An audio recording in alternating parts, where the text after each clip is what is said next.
On time. Good afternoon, everyone. My name is Dr. Carolyn Smith. I am the chairwoman for the Committee for Persons with Disabilities, and this is our August meeting. We're happy to have you here. If you haven't had the opportunity, July. I probably did. That could be very true. I just I like leaping forward a little bit.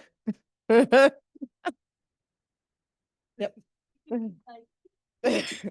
I like to leapfrog into next month, that's all. Thank you for coming to our July monthly meeting. This is the call to order. Because we do have a new-ish now board member, why not everybody introduce yourself and let us know what district or what board of supervisor appointed you. Start with Jessica. Hello, everybody. Jessica Kramer. I am appointed by Jim Desmond, District 5. Good evening, afternoon, everyone. I'm Paul Houston. I'm appointed in District 4 by Monica Steph Montgomery. Lori Hansel here. I'm in seat 3, appointed by Tara Lawson-Remmer. I forgot to say you should tell something cool about yourself. Yeah, right. I forgot about Seat 5, District 3. I do that all the time. It's going to be one of those days. My name is Dr. Carolyn Smith. I am appointed by Joel Anderson. I'm Susan Madison. Appointed by voted in by the committee. I'm a member at large. I'm in Joel Anderson's district. Hi, Michelle Krug. I am appointed by Monica Montgomery Stepp, District 4. Do we have anybody online? No members online. I see we do have the Sheriff's Department. Thank you for attending. And then we have two fabulous folks who I've already forgotten where you're coming from. MTS, how can I forget? Yes, they got me here. Thank you, everyone, for coming. We're going to go on to agenda item number 2. This is our statement for just cause and or consideration of a request to participate remotely in an emergency circumstance. Do we have any just cause or emergency requests? No, thank you very much. Agenda item number 3, we are going to vote on our June. Sorry. It's okay. Thank you. On our June meeting minutes, do we have any comments, questions, concerns about the June meeting minutes? Going once, going twice? Can I get a motion? I move to approve the June meeting minutes. Thank you so much. Can I get a second? Well, second. Thank you, Susan. All those in favor say aye to approve. Aye. Aye. Hi. All those opposed? Any abstains? I'm abstaining just because I didn't read. Okay, perfect. Thank you, Michelle. All right, motion passes. Thank you. We are going to agenda item number 4. This is our non-agenda comment section. Members of the public may address a county issue not elsewhere on this agenda. Each speaker may take up to 2 minutes. Speakers may be limited to less time if several speakers have requested to speak on the same issue. The Committee for Persons with Disabilities is prohibited by the Brown Act from acting on or voting on any issue that is not already on this agenda unless deemed to be urgent. Do we have any non-agenda public comments? Going, gone.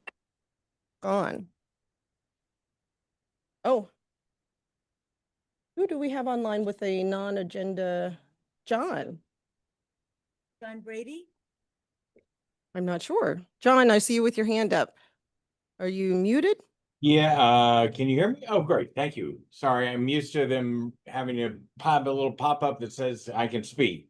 No worries. Here with Lived Experience Advisors. I just, you guys have had a lot of accomplishments over the course of the last 6 months or so, from the the announcement of the rewrite and reworking of the senior people with disabilities and seniors document from the district attorney's office, as well as the changes that are being made to implement a process and procedure for providing accommodation in some of our major agencies at the county level. I just wanted to say thank you. Really great work, and it's nice to observe things moving forward.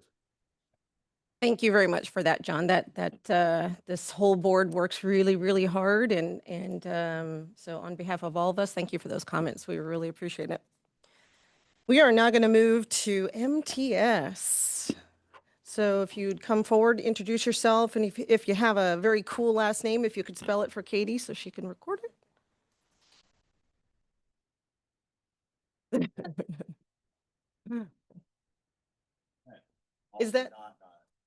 Is that microphone on?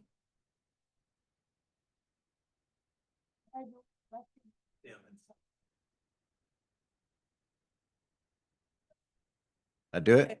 I do it. Hi, all right, that works. Hi, everybody. Thank you for inviting us here and good afternoon. My name is Brent Boyd, Director of Planning and Scheduling with MTS. I'm here with Diana Hernandez, who is a Supervisor of Paratransit.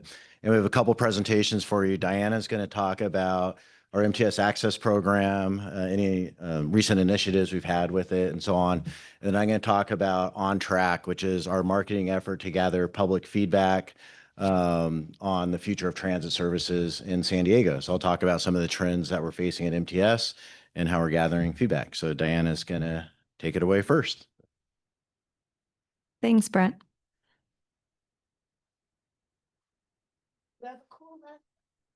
My last name's Hernandez. All right, we can go to the next slide. Okay, so we're starting here with MTS Access Services.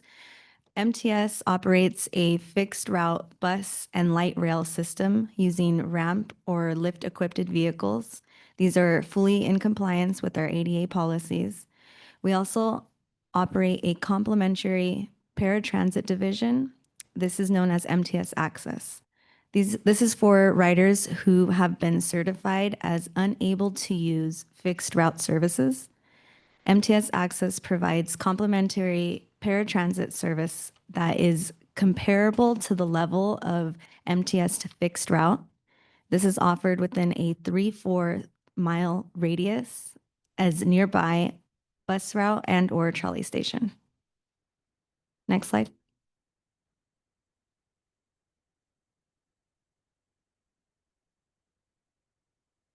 Thank you. To use MTS Access services, a passenger must be first certified, and to become certified for MTS Access, riders have to be, or they're required to complete an application for ADA certification. This form can be completed online, email, fax, or in person. And after completing this form, there's a follow-up in-person assessment that goes along with this. Next slide.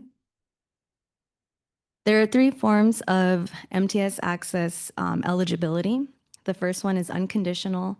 So these are for individuals who are never able to board, ride, deboard, or understand fixed route. And this comes along with a 5-year certification. The next type of eligibility is conditional.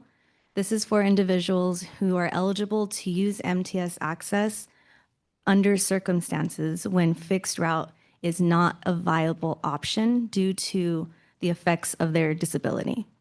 And this also has a 5-year certification. Next slide.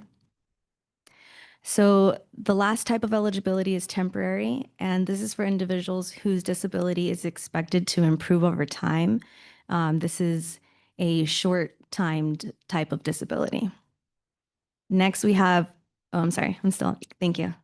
Next we have ineligible clients. So these are individuals who demonstrate that they have functional ability to board, ride, deboard, and understand fixed route under all circumstances.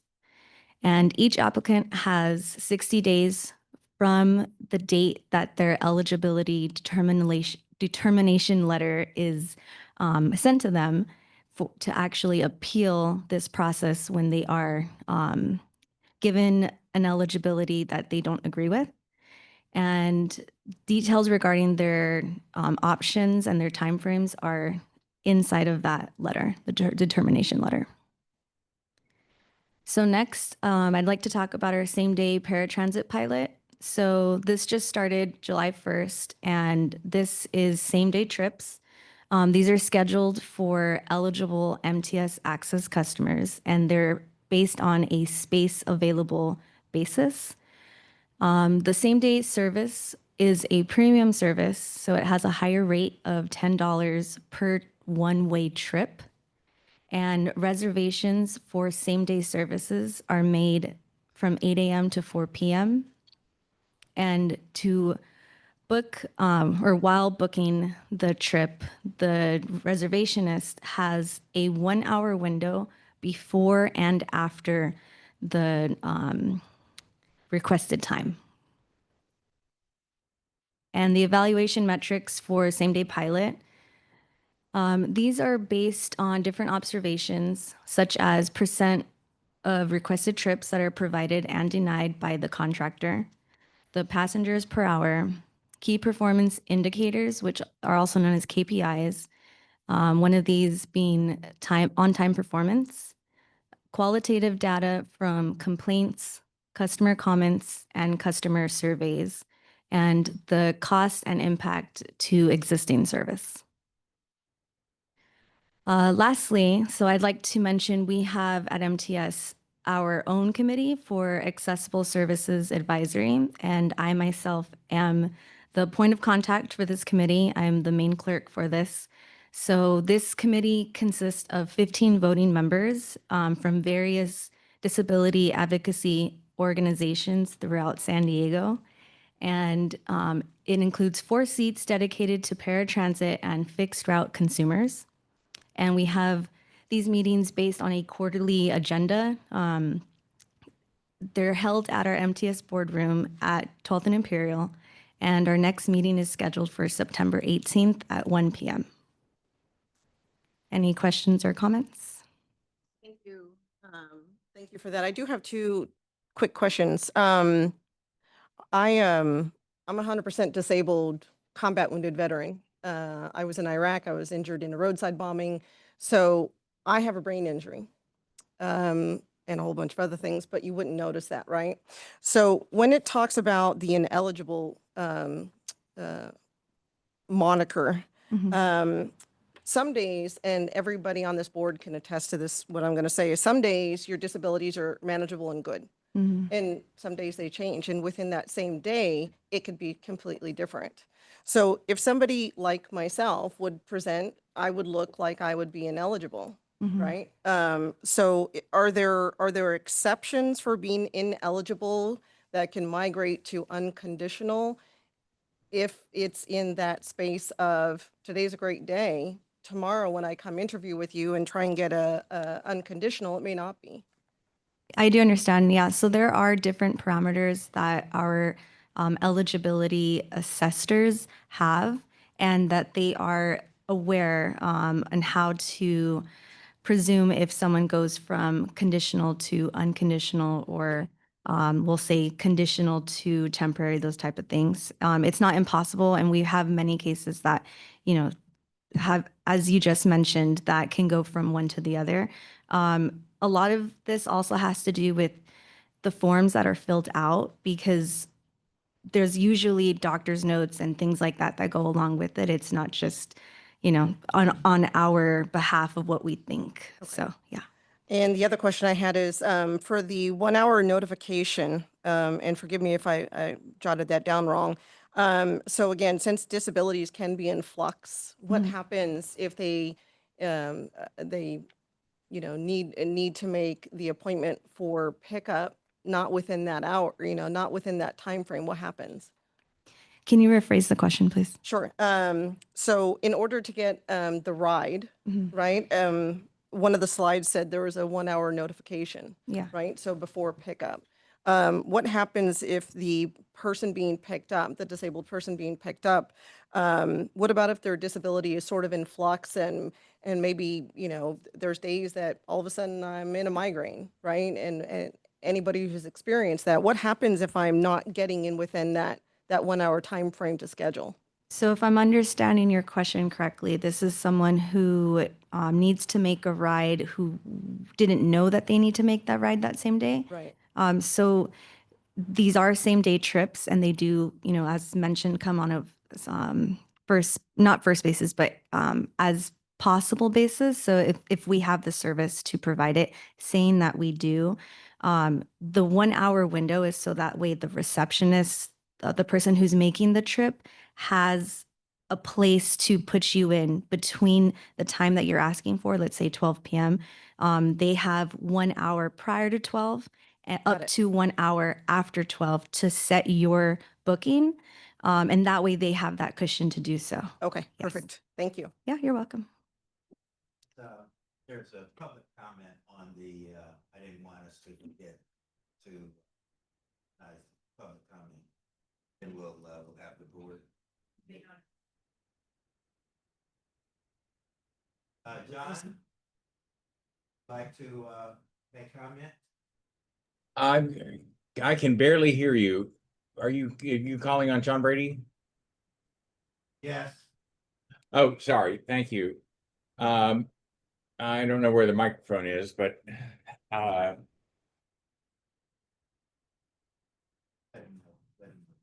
we go. Sorry about that. So I want to add to the comment that was actually just made by a committee member. There are two policies in place in our transit systems. There's North County and then MTS here in San Diego. In North County, if you fill out a disabled pass application and it's signed off on by a doctor, you receive a disabled pass. In MTS here, there is a secondary unknown screening agency or persons that decide on whether or not you are disabled enough or your disability meets the requirements of MTS. I used to be the chair of the Public Safety Committee, and we have brought this up in front of the board on multiple times. A disability is a disability, and if a doctor signs off and says you're disabled, you should get a disabled pass. And I don't understand why there is discrimination based on the type of disability within your organization. Thank you for the comment. We'll now have, go to the committee for comment. Yeah.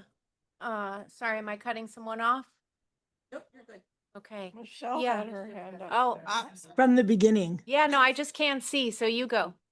All right. Now you turn it off. Now Okay. you're on. Thanks, Jessica. I actually agree with what John Brady just said. What I have found with MTS, and I've heard at least 12 different people, so many people have to go through a whole grievance thing because their doctors clearly signed them off. And yet an arbitrary person who's not a disability specialist has determined that they don't really need it. So I absolutely agree that that needs to be readdressed. You had mentioned, I'm sorry, I forgot your name. Diana. Diana. Diana, you mentioned that the committee, this committee that meets, who gets to appoint them? And is it also on Zoom so that people who can't physically get there are able to participate? Correct. Yes, it is on Zoom as well. It is in person, as mentioned. And for those who are on the committee, I know that they're appointed by those advisories that are already a part of the committee. There have been advisors who wanted to step down, and they have someone that they keep in mind to appoint to. And then anytime that we need to, fill up a space, the chair of our committee would then reach out to the public, to certain agencies themselves to see if anyone would be able to apply. Okay, and so, and I do appreciate that you have now added the 1 day. That is helpful. There is gaps in the communication between MTS in the south and North County Transit because I tried it just as an experiment once. I was up in Oceanside, and it literally took 6.5 hours for me to get home from Oceanside. I didn't have anything else to do that day, but it was literally 6.5 hours because I don't know exactly, the reasons. I know that they wanted like an hour overlap between the two agencies, but I'm wondering if there isn't a way, and I don't expect you to answer me this right this second, but I want to bring it to your attention. If there's a way of streamlining that connection, because I know MTS will go as far as Escondido, Correct. but to get over to Oceanside, or even they won't go to in between Escondido, like to Solana Beach or Correct. to Del Mar. I know. Yeah. So I know it well. It just, it's, it's no one's like fault, mhm. but it just, I'm wondering if there isn't a way that that could be like more of a partnership Mhm. rather than just, I have to pick you up from Escondido to bring you, a few miles to San Marcos or to that, to the other side. And just, I'll just add this last part.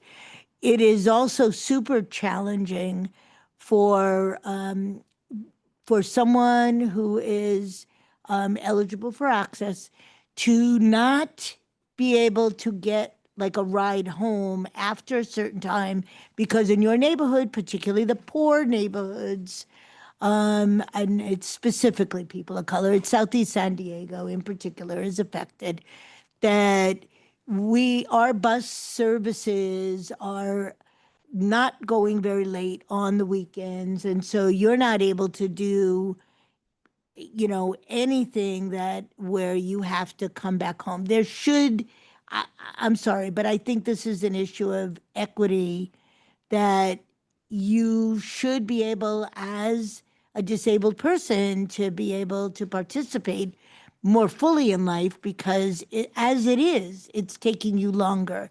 It's there, you have to plan it generally in advance, all of that kind of stuff. So again, I'm not blaming you at all. I'm just trying to bring this to your attention if there's ways of making this a more equitable situation. Oh, and very lastly, you did change it from 3 years to 5 years, but to me, if somebody is disabled and it's not going to change the rest of their life, I don't know why the certification needs to be. I know the state is working on this right now, but why someone should have to recertify. I can see you want to check that they're still alive and that they have to maybe respond, but the fact that they, if someone's blind and the doctor says this is not changing, I don't know why they have to recertify consistently.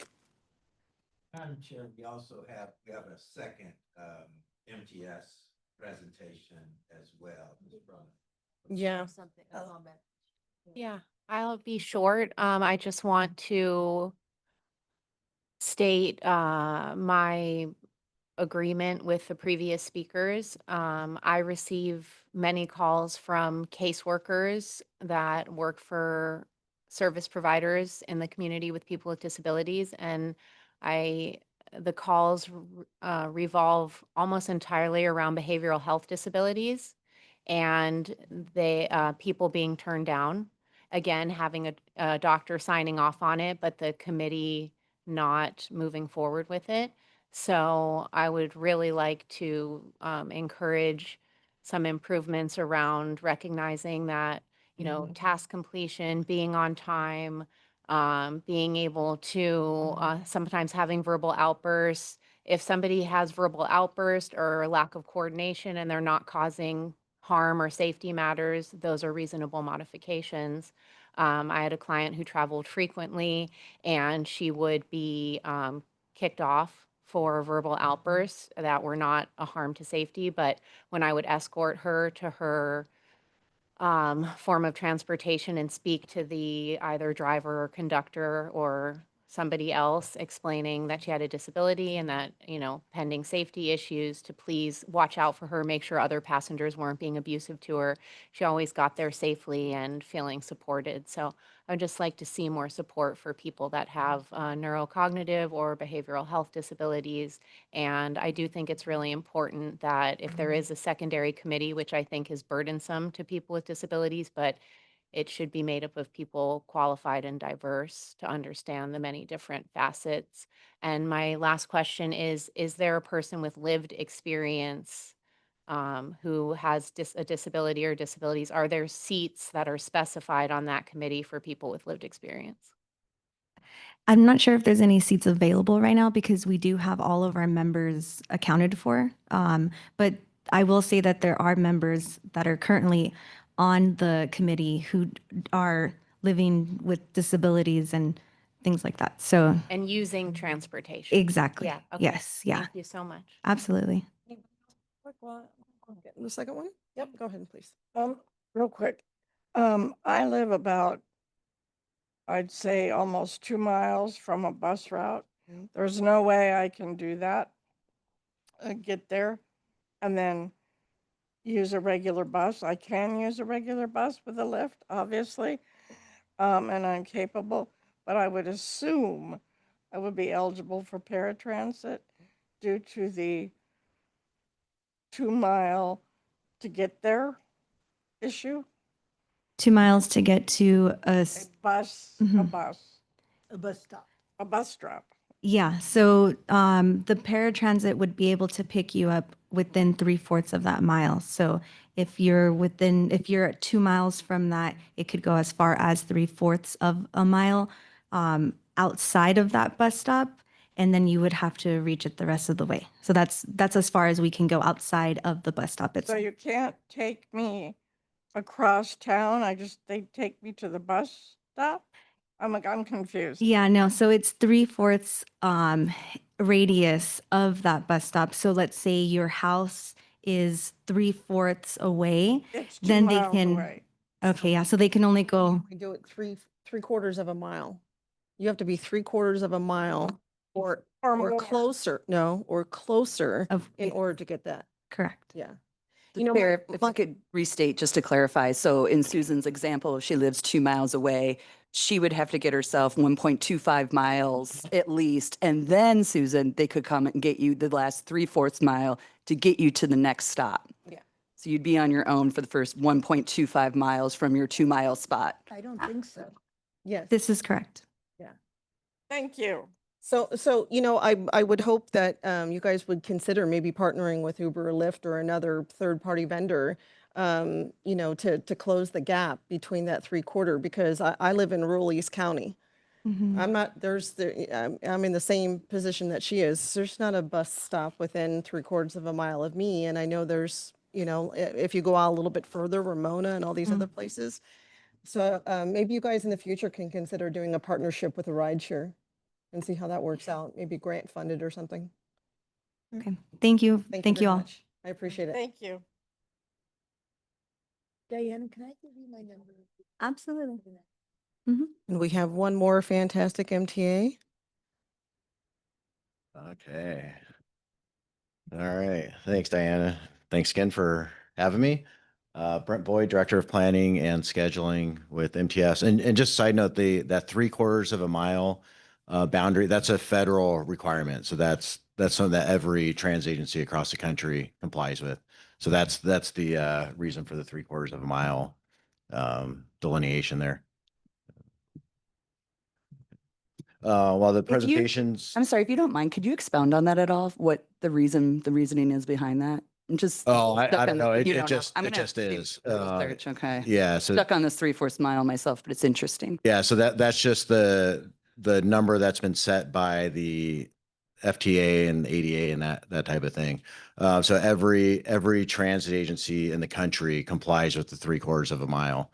It's possible for transit agencies to go beyond 3/4 of a mile, but it's required to do 3/4 of a mile of any bus stop, train station, that type of thing, while the bus is in service or the train is in service. So that's the history there. Apologies, I always need to restate for my own clarification. So under federal law, you could go more than 3/4 a mile? It just has to be at least Permitted. 3/4. Yeah, yeah. So it could be further. Maybe San Diego can set a standard. Well, I'm about to get into our budget situation, so that's unfortunately. Yeah. So we try. We're still trying. So once again, Brent Boyd, Director of Planning and Scheduling at MTS, and thanks again for giving us part of your meeting today. We're happy to be here to talk about paratransit and the future of MTS.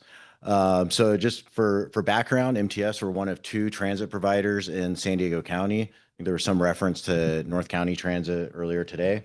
We are all the red buses and trains for the most part. So we operate 4 light rail lines, which are the trolley. The mode of the trolley is light rail, and almost 100 bus routes.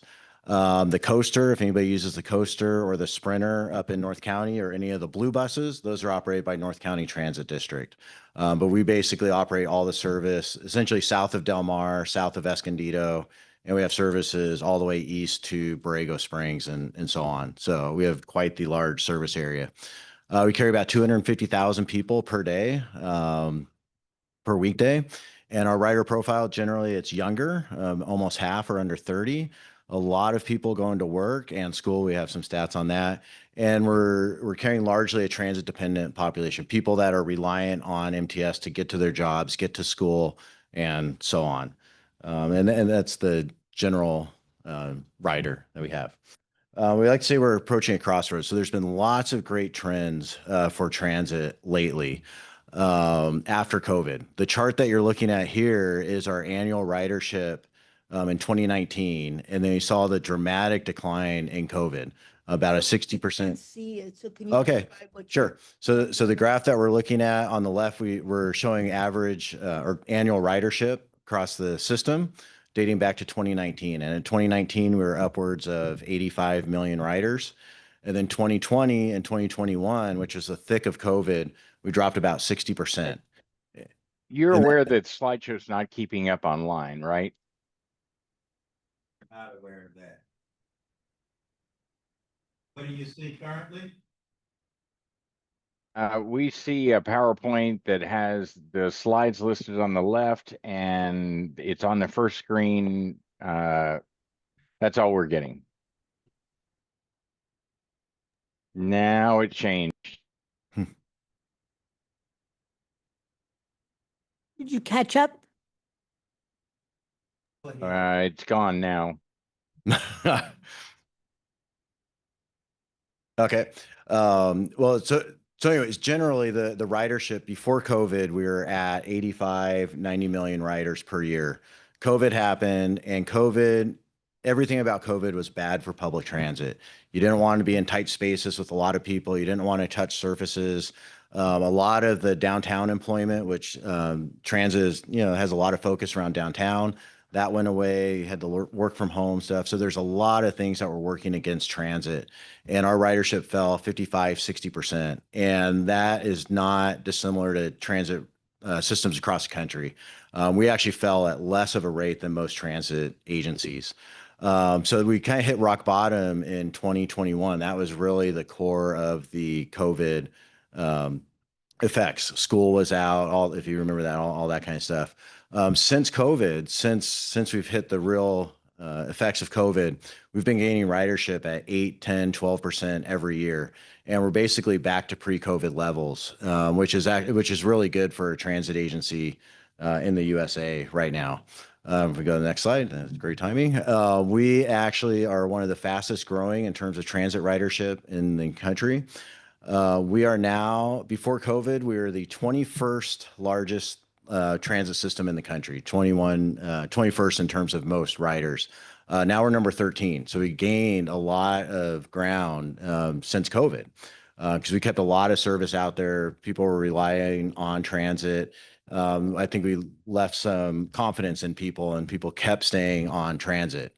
So we're the number 2 fastest growing transit ridership system in the country. The only one above us is New York City Bus, I believe. And then we're number 2 busiest light rail system. And what that means is, again, the trolley is considered light rail. Almost every city, every major city in the country has some form of light rail now. We're the second busiest in the country, right behind Los Angeles. And, a lot of people come to San Diego and they don't think of San Diego as being this huge transit hub, but we really do carry a lot of people for the size of our metropolitan area and the densities and that type of thing. We've also had a huge increase in youth ridership. We have a youth opportunity pass that's providing free transit for the youth that's funded through Sandag currently. And that's seen a large increase in youth ridership, over 70%. 67%, almost 2 out of every 3 of our riders are using MTS to get to work or school. So they're really providing a positive contribution to society by working or getting their education and so on. But then besides that, we're also seeing a big increase in special event and leisure ridership. If anybody's ever taken the trolley or the bus to a Padres game, I mean, yeah, and I bet you were jam packed after the game. Yeah, hopefully it was one of the ones that they won. They won, San Diego.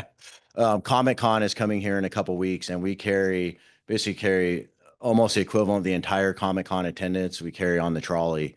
A lot of these Comic Con could not exist without the trolley in downtown San Diego. Same thing with Padres and so on.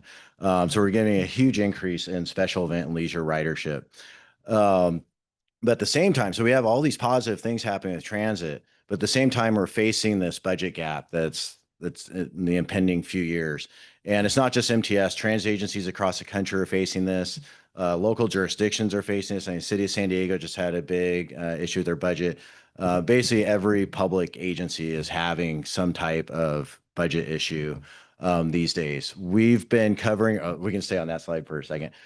We've been covering our budget with one-time revenues. The chart that you see here, I know, Michelle, you aren't able to see it, but we're showing the gap between our expenses and our recurring revenues.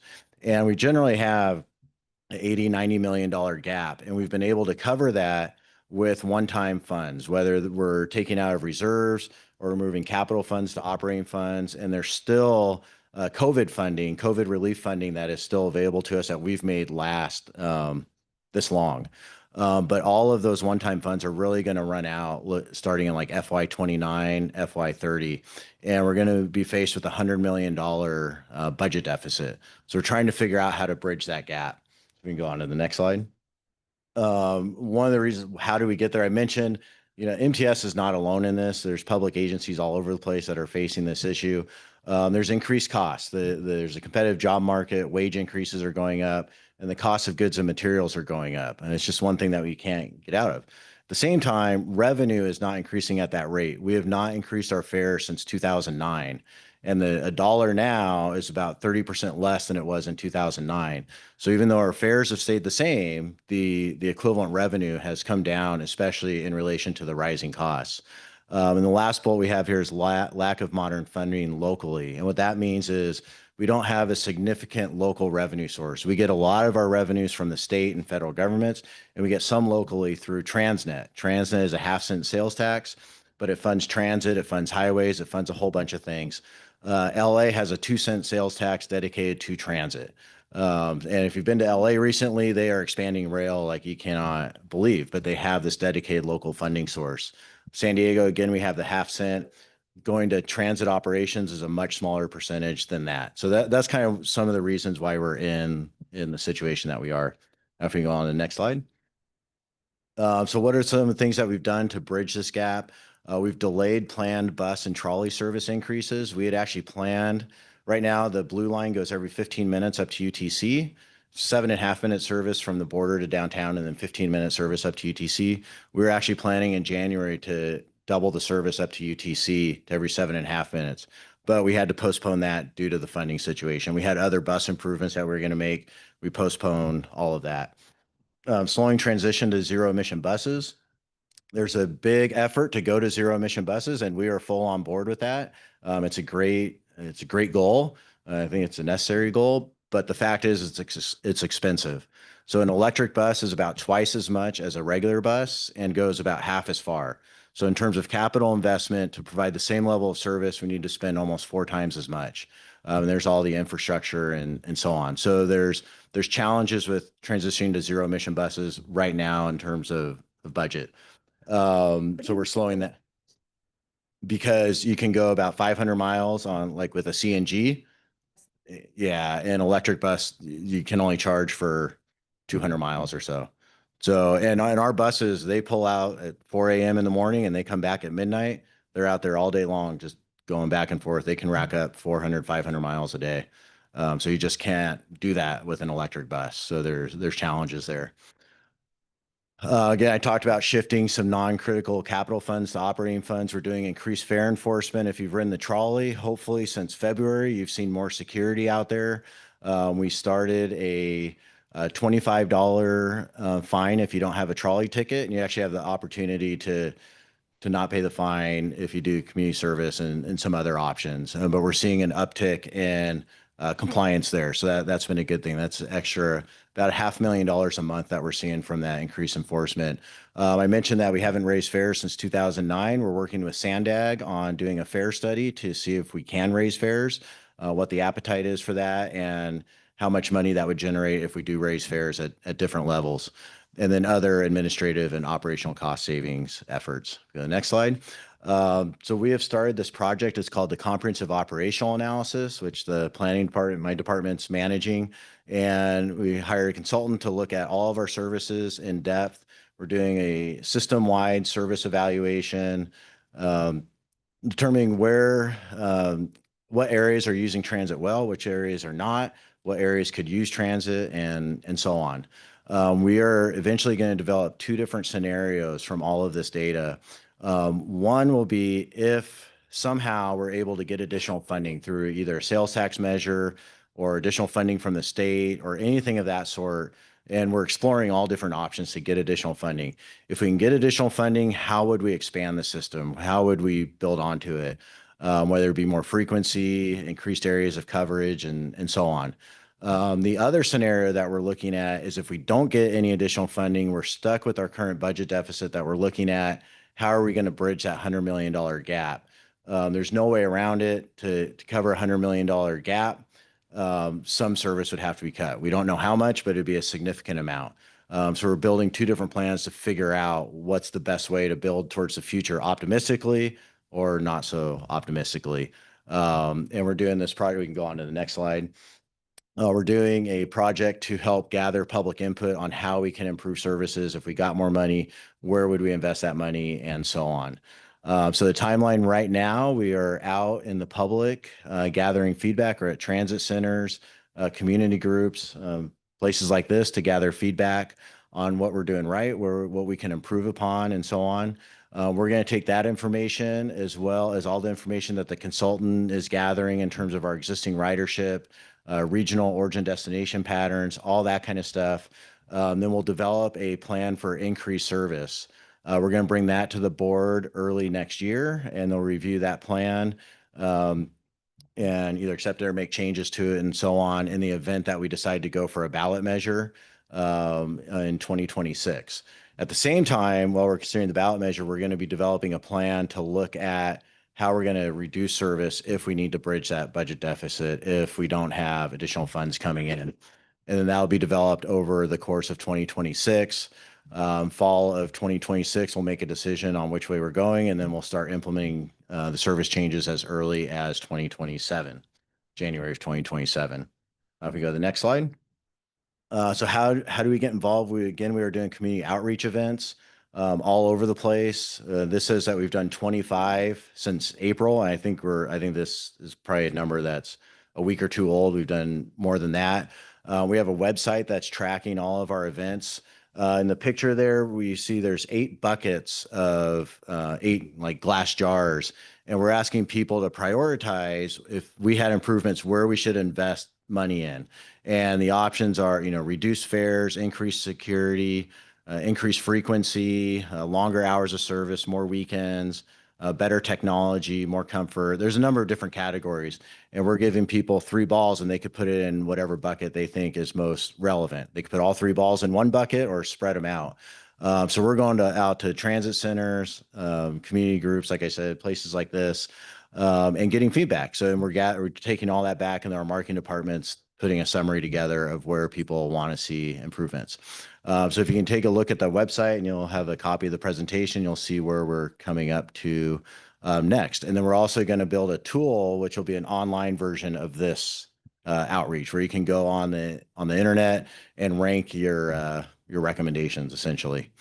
So you can go on to the next slide.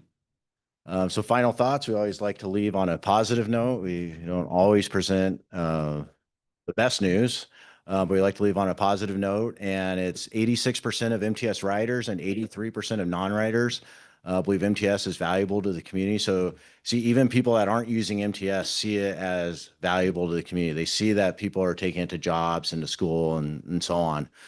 We estimate that if you don't have a vehicle and you use MTS, you can save about $15,000 a year from saving the cost of owning and operating a personal vehicle. And then lastly, generally, every dollar invested into public transit, whether it's in San Diego or anywhere else in the country, generally results in $3, $4, or $5 of economic activity. And the latest estimate is that MTS contributes about $1 billion annually to the region. And that's getting people to work, getting people to school, getting people to special events, and so on. So that's kind of want to leave you with those thoughts, and I'd be happy to take any questions or comments. Thank you, sir, for that. I just have a couple quick questions. In order to bridge some of your gap, would you guys entertain the idea of going at least half your fleet back to gas? So there are rules. So our large part of our fleet is still CNG and so on. What is CNG? Compressed natural gas. So it's not diesel, basically. It's cleaner gas. There are rules from the state that we have to convert to fully electric by 2040, essentially. So we're proceeding on that path. We were considered early adopters of electric vehicles because we implemented a service in South Bay. It's the Iris Rapid Route 227, and that's mostly fully electric. And we did that sooner than we needed to. We got grant funding to do that and so on. So we were able to implement that, and then this kind of budget crisis hit. And since we're considered early adopters, we're able to postpone our implementation a little bit. We still have to be fully compliant by 2040 unless something happens statewide that changes that. So I thought that went through the courts. I thought that it wasn't required and mandated to be implemented because of the court case. Is that? I don't believe never- that's the okay. case. But That was the, in full transparency, I'm not the expert in this. Okay. We have the chief operating officer of our bus system. He's very much involved in working with the state and so on. So if we wanted a more detailed discussion of that, we can have that another time. My other thought was, I go to Europe every year and I just got back from Europe. Yeah. And on their buses and trains, they actually have individuals that walk up and down there. Do you have your ticket? Do you have your ticket? Like Yep. in those old movies. It seems like it would be a lot cheaper for ensuring that fares are actually paid for to implement folks that are on there that can double as security and double as ticket takers. And using, pretty basic handheld technology in order to ensure every single person on there is paying. So that's what we do. We have security guards that go up and down the trains to check fares. They're not on every train, but they're on a lot more trains now than they were previous to February. Yeah, because I So didn't it's see it not- on mine. So what I Yeah. was thinking, I was like, yeah. Oh, but Yeah. generally the compliance with fare payment is higher during special event services. Okay. But yeah, so we do that. It's just you won't see them on every single train. And then the last thought is, I'm hoping that when you go out and speak to the community, you consider speaking to rural planning boards. For Yeah. example, Lakeside Community Planning Group and Lakeside Community Planning Board. Those rural areas would have a vastly different input than city folks would. Yep, 100%. And if we were going to do something like a ballot measure, I mean, you need support from not just people that are in the core of the city that have a lot of transit service. You need support from all different areas. So that's certainly something that we're looking at. I'm not sure of the exact plans. I was out at a public outreach event a couple weeks ago in Santee. I know that's not not quite lakeside, but it's getting out there. Raised there, so I Yeah. get it. Yeah. So we are trying to be all over the place. I'm not sure if we have anything planned in Lakeside specifically, but that doesn't mean that we can't. And I say that because Santee is, part of the city of San Diego where Lakeside is county. So if you start considering Yep. going into the county areas, Yep. because those folks probably by the numbers ride less because, the space from getting, to the bus stop and whatnot. So Yep. if you're going to implement potentially a ballot measure, the rural folks are going to have to pay for that too. Yep, So you 100%. may want to get, those folks' input too. Yep, for sure. Thank you. Michelle? Oh, um. Thank you for the present. Thank you for the presentation. I'm a long time fan, as much as Yeah. I may give you specifics. But and I do totally understand why people who don't typically use MTS would see its value, because they're only one car breakdown away Yep. from needing to use it. I am wondering if on your feedback, you have something set up for a blind person, for example, to be able to call in and have it described, because it would just be able to give you more of that feedback. And also in terms of the actual, physical locations, I'm just wondering, because people who, for example, are on your MTS Access are not going to have access to, if you're doing it at a specific location. I guess they could go to that location, but a phone number is always super appreciated as a backup option. I will take that back to our marketing department for sure. I mean, I'm not sure if that's an option right now, but I will bring it back to them and, yep, yep. That's all. I am curious about the contract with security. I know that a lot of the trauma and injuries that happen to people that I advocate for in the community happen with security.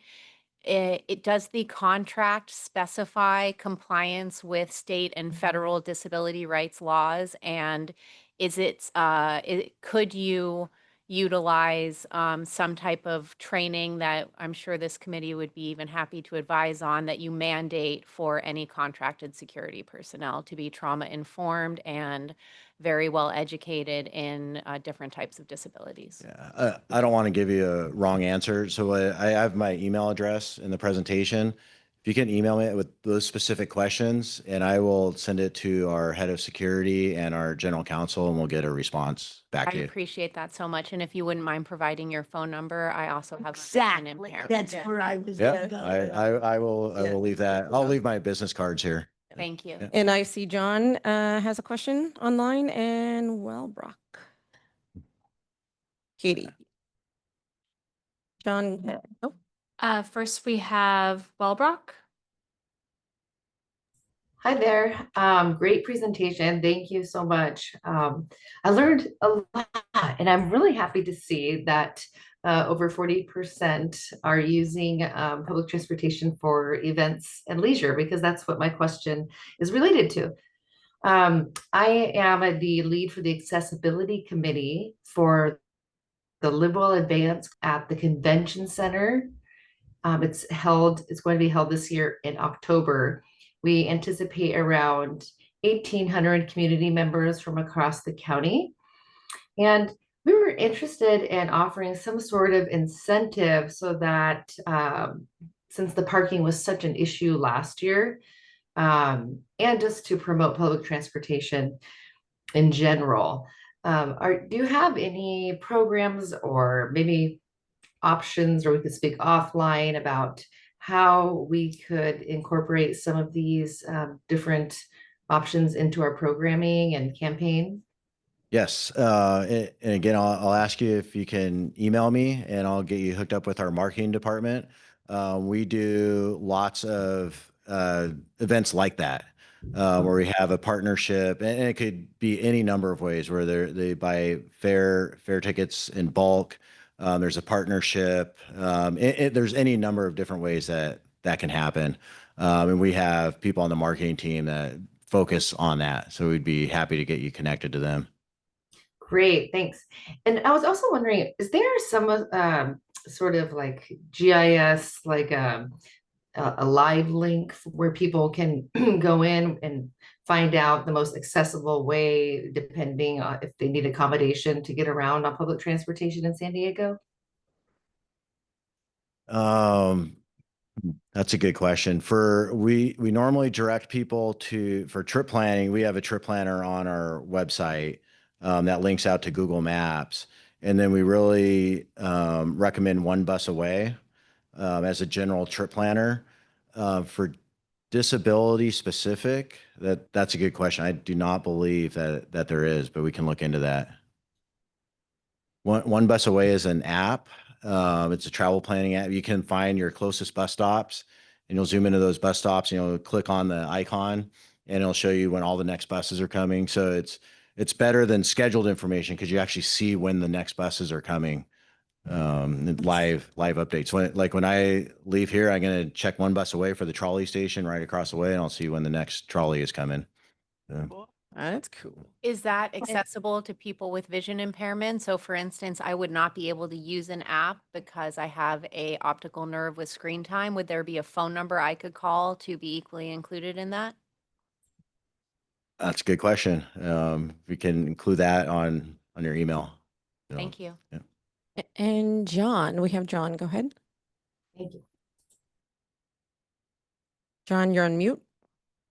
Yes, there we go. Hi, thank you again, committee members. So I just wanted to comment. I know you're trying to capture more fares. I recently rode the trolley again over the weekend, and desperately went through the Pronto app trying to figure out how to pay my trolley fare, and never could find any way I could figure out how to buy a Comic-Con pass. That was the first thing that came up. I could buy a disability pass. I could buy a month-long pass, but there was no like immediate button or way for me while I was on the trolley to just pay my $2.50 fare. So you weren't able to buy a one-way fare on Pronto. If there That's is a way to do it, it certainly wasn't the easiest thing that I couldn't find it. Okay. We'll look into that. That should definitely be an option. And we also have fair or stored value as an option where you can put. I had $10 on the Pronto app, but for the life of me, I could not figure out how to give you the money that I owed you. Well, then you should, if you have the money on there, you should just be able to scan. So you scan at any trolley station, at any of the validators that are at the trolley stations or on the bus, and it'll automatically deduct the $2.50 fare. And then if Well, you, I didn't have money on I honestly, I didn't have time. The train was there just as I was pulling up, and I thought, well, I'll just pay. And certainly there'll be a way to do it, but for the life of me, I couldn't find it. okay. It's not easy Okay. to navigate that app, I'll tell you. Okay. Thank you. Anyone else? All right. Thank you so much for your time. I appreciate it. Great questions that we hope we can find some answers to and help you guys out. And thank you for coming. I appreciate you. Thank you. And I'll leave my card up here for anybody that wants to call. Outstanding. Yeah. Yeah, we'll be able to. Yeah, they'll link us all together. And Todd, you have the PowerPoint? Yes, we'll be able to. Thank you. All right. It is time for agenda item number 6 in our fantastic blue envelope program.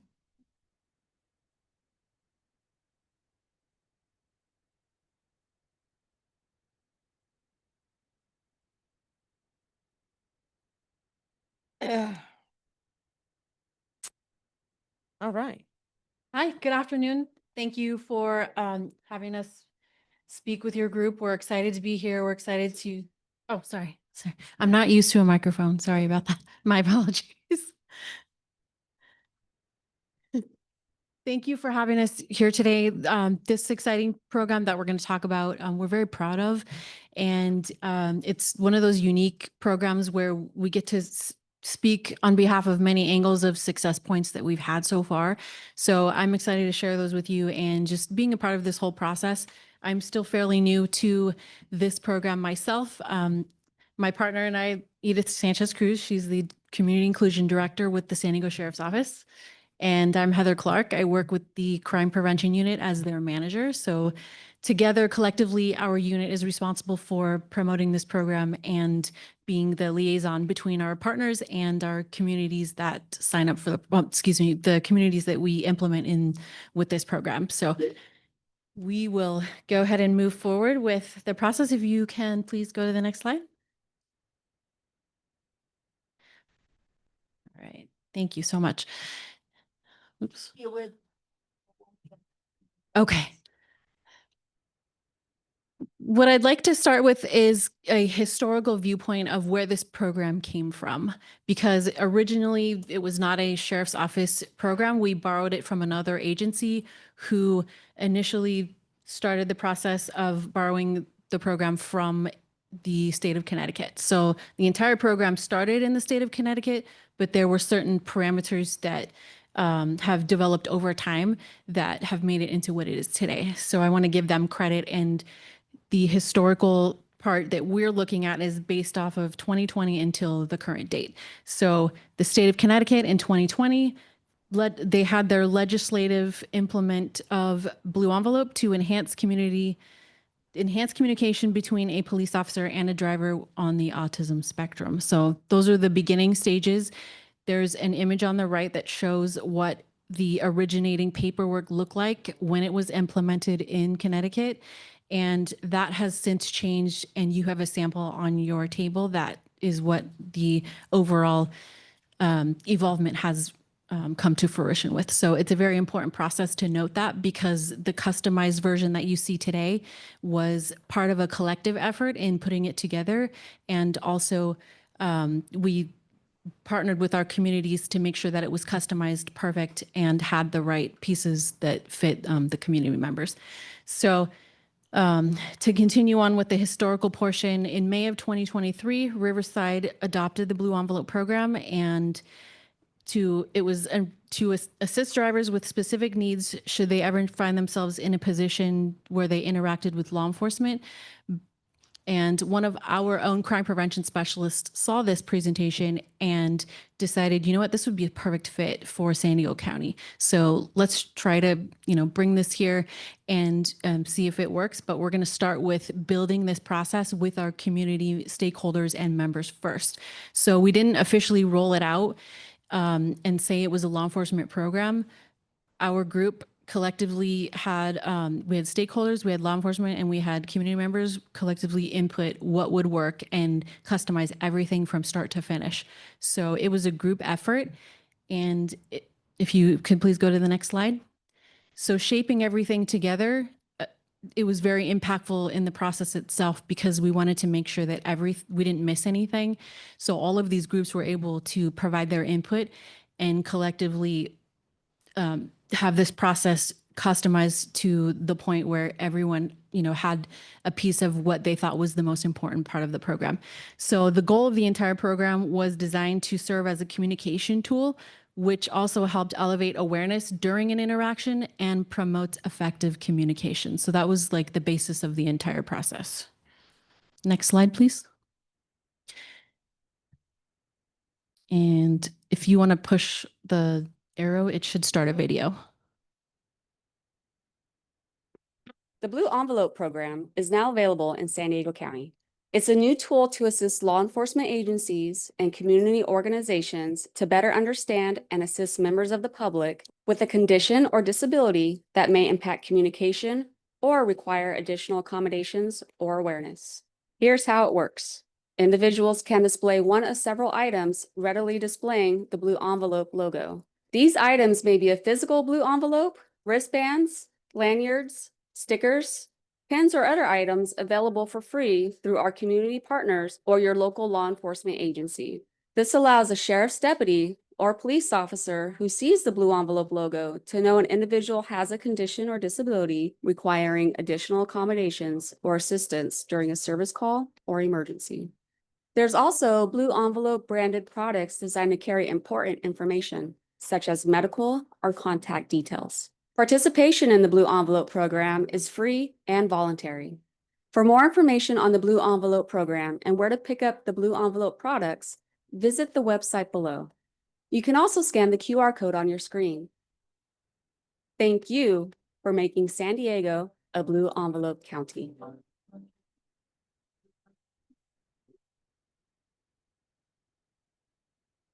The Blue If you go to sdsheriff.gov, you can see the link for the blue sdsheriff.gov,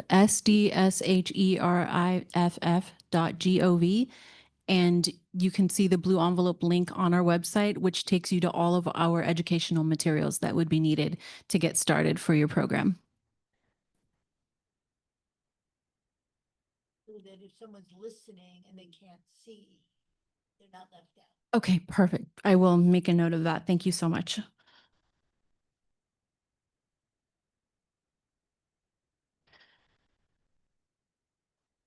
On this next slide, you will see samples of items that we are currently using, and some of those items are on your table in front of you. That would include the most popular one that we have that is used the most frequently is the seatbelt cover that you see. It attaches to your seatbelt with a Velcro.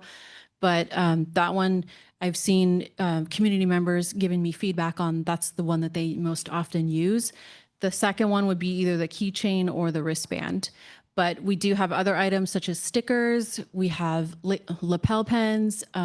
There's two different stickers to note, though, that are of importance, because the smaller sticker with the reflective piece on it is for your vehicle, and the larger sticker that is about 3 inches, that is for your residents. So as part of this process evolves, now we're starting to train our deputies and first responders to look for the sticker on either a window or whatever it's stuck on in front of a residence. So it's not just vehicle contacts anymore. Now we're starting to look at contacts like person to person, or if they have to answer a door at a residence. So you can see just within the past few years how this is kind of a continuous process, but we're taking in feedback on what works and what doesn't, and customizing it even more so. So it's never going to be a stagnant, idea. It's always going to keep growing and always evolving based on the feedback that we receive. This contact card that you see in front of you, this is one of the key things that a person can have in their possession. They can put it in their wallet. They can have it in their pocket. I would recommend actually putting it through a laminator just so it lasts, because it's like a cardstock piece of paper. But the important thing that I would like the group to note and to basically just understand about this contact card is it's up to you on what you want to put on that card. We do not require certain things to be put on there, whatever is most comfortable of what the person would want to put on there, but also we do not collect personal identifying information. This is a voluntary process, so we do not collect information. We do not store information. So you can put the information that you would like on the card, but it stays with you, and we do not keep a copy of it. So I would just wanted to make that aware, share that with the group. The card itself has a area where you can note certain things that might be triggering or sensitive, like maybe like a noise, or maybe the sirens are too loud, or the lights are too bright, or something like that. You can write in the description of what those sensitivities might be. You can put your first name. You can, if you want to just put your first initial, last name, you can put a phone number. It's up to you of what you want to put on there. Line? Yes. Yes, correct. It says there's my printed name, there's contact printed name. So if there's someone that needs to be called, if there is an interaction, and then contact phone, whoever their, or whatever their phone number is. So if the person is unable to speak, or they have a communication way of like they're not able to communicate that phone number, then it's written on the card and they can just, the person contacting them can read it. Yes. Yes. Okay. And then next slide, please. This slide I wanted to share with the group as a sample because of again, part of the evolution of this program is it's designed to keep moving forward. So part of that process, and I would like to shout out to MTS. Thank you for being one of our community partners. But this is part of the future of what Blue Envelope will look like. So they may already have been implementing this for themselves, but us with the Sheriff's Office, we're still in the developing phases and process of producing these cards. So the contact card that we just mentioned in the paper format, we're trying to customize it so that it's on a lanyard. So kind of like the example that I'm wearing, having a cover and then putting the plastic piece in the cover so that way there's a long lasting item that doesn't need to be replaced, that it'll have the instructions on there. And the hope is to have it blank, just like the contact cards. So you write in, or you can use a label maker or however that works, but to be able to utilize it with the lanyards, because we already give away the lanyards. We just don't have, we're going to implement the cards at a later time. So it's in the developing phases and we will get through to that process, but it's in the basically beta mode right now. So, but that's part of the plan for the future. And another important thing to note is this program would not be possible without the support by the Chiefs and Sheriffs Association, as well as the County of San Diego Board of Supervisors. So it's very important to know that we're very appreciative, and it's a success because we're all working together in partnership with our stakeholders and community members. So it really is a group effort, and we're very proud of that. Here's an example of some of our partners. You might recognize some of their names. It's not everybody. Right now we're at about 63, a list of 63 different organizations, groups. We just recently partnered with San Diego State University. So their logo will be added to our website. We partner with the CSU system already. So there's universities that need to be added on there. But just to give you an idea, like it's not just about the different individual groups, but now we're moving towards larger organizations and then public safety as a whole. So not just law enforcement, but all your medical professionals, fire professionals, EMS professionals. So that's the direction that we're moving towards, and it'll increase our partnership even more. So okay, sorry about that.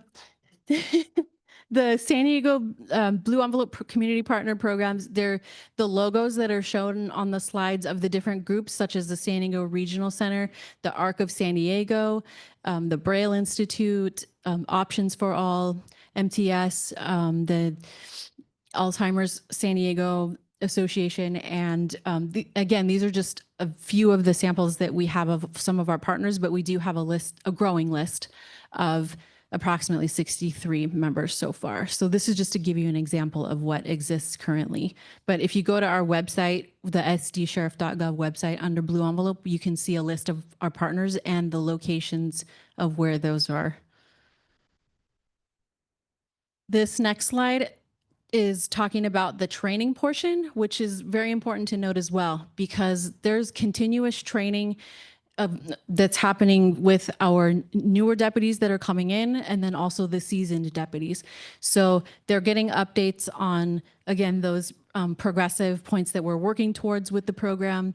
They're getting the, I'm going to pass around a visual aid that you guys can check out, but I'm going to talk about it first. And this card is the contact card for the deputies themselves.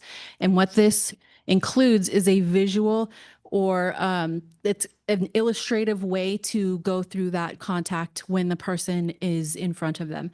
So they can point to the different images and let the deputy know if they're hurt or where they're hurt. And it also allows them to give them they can point to why they stopped them or why they're communicating. It might not even be related to anything negative. It might just be to say hello. And so, but this is the conversation piece that stays in the deputy's car so that when they do have a contact with someone in the Blue Envelope program, these are the instructions that they follow. Can I just ask real quick, Yeah. how long has that been implemented? The contact card was implemented at the same time as everything else that rolled out at the same time. Oh, It's a bit newer because we're training, again, it's part of the evolvement of the training. So prior to our unit taking over, which was in February of this year, this was implemented, I believe, last year, correct? Yeah, in the fall. Yeah, so I mean, we're barely rolling up on a year of being able to use that card. But not just our agency either, all the other police agencies and everyone else in the county who we have liaison partners with, they are also using the same cards. So it's collectively being utilized for all law enforcement agencies. and is this a card that every agent has? Every law enforcement partner has been given copies of this card, yes. Yeah. A partner would be all law enforcement agencies that we work with. So that includes all police departments and then the sheriff's office. So all the agencies in San Diego County. So like CHP, Yes. police, sheriff, yeah. Correct. So- No, That's her question. And she said yes. I was asking if every agent, not every agency Exactly. Every officer. Every officer. We can only or see deputy. her. Patrol deputies, we can confirm yes. For every other law enforcement agency, it's up to them on how they train their officers or agents or whatever, their organizations. Because once they receive the trainer, that it's up to them on how they want to implement the process. So I have just a quick thought for you. You may want to consider partnering with the Dyslexia Foundation because that card, if you're actually showing it to somebody who has dyslexia, you can overcome that hurdle by just making, it's called open font, open dyslexic font. That font on that card, now you've just completely tailored it to another section of the community. Okay. Thank you. I will make a note of that. And I'd also make that card with Braille as well.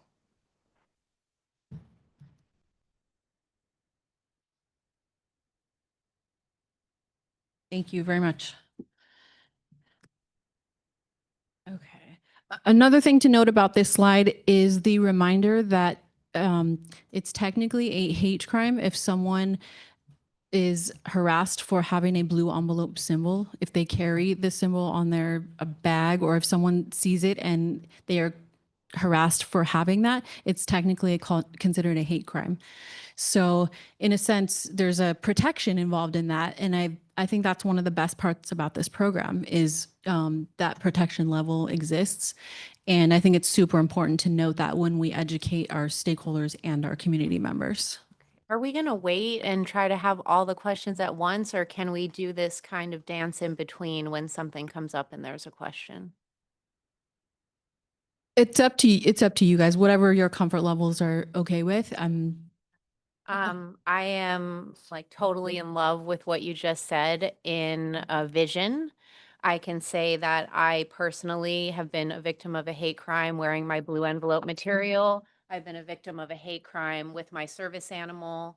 And the number one response is, well, you can't expect that person to believe it's a service animal, know it's a service animal, and you can't expect somebody to know that one of these wearables means a disability. I also am a subject matter expert right now in the Police Officer Standard and Training Commission's new hate crime video production. This next month I believe will be our 4th out of 6 months, and shortly thereafter, every law enforcement agent in California will be required to watch that training video. I don't want to say like give too much away because it hasn't been put out yet, but we did discuss having a scenario that was the scenario that I brought to the table as the disability victimization subject matter expert. And because it's not codified in California law yet, we weren't able to actually use the blue envelope program in the training video because right now it's just county by county. Of course, that could change, and I know that there is an effort right now for statewide legislation, which is very appreciated. And I know also in the officer training, it discusses these wearables helping identify hate crime activity. It's just that they're in real life right now, it's just not real life, because these are not clear indicators of a disability to the public.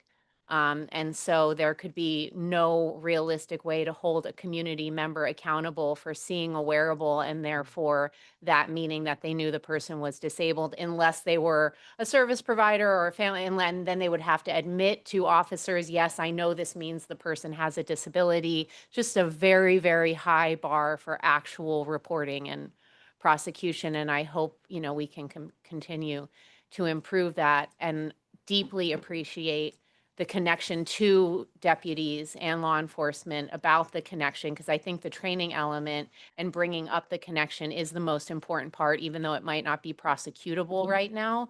And I would like to suggest that as you do these trainings around hate crime, we have a Senate Bill 338 called the Senior and Disability Justice Act. It is barely known. Somehow it's like the most invisible of all the state laws, Senior and Disability Justice Act. But it did mandate in 2021 a mandatory minimum policy and the elements that go with that mandatory minimum policy for all law enforcement agencies in California. And we have a really major compliance problem where most law enforcement agencies have not updated their elder independent adult abuse policies to reflect the Senior and Disability Justice Act.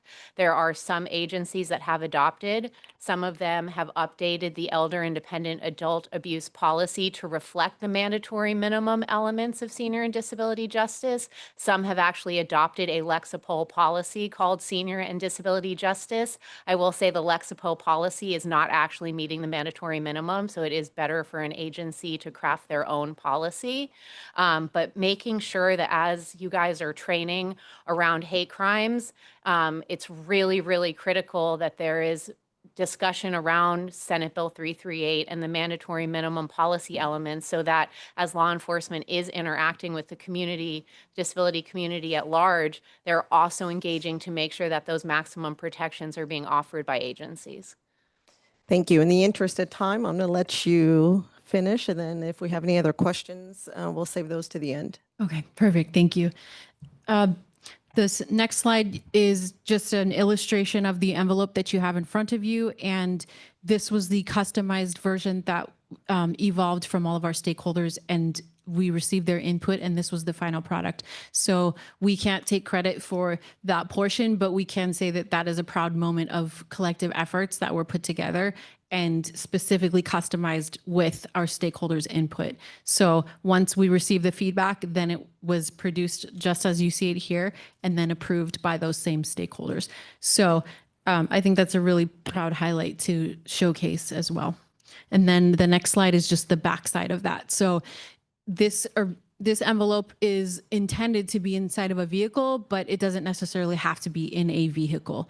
So if you have another purpose for it, you can of course use it for that. But the intention is to keep this somewhere where either if you're riding on the bus or somewhere and you're not driving, then you can just have it in your possession. Yes, correct. Yes.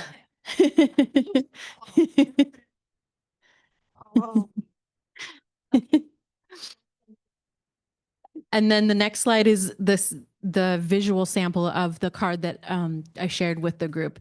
So you can see both sides of the card at the same time, but just to give you an idea of what the patrol deputy will have in their, they call it a tack box, but in their tack box in their car, this is what they have with them. And so during the contact, this is what they would use. Some of the elements that are on the cards. Yes. So if a person is deaf or hard of hearing, they can point to the illustration that is on the card.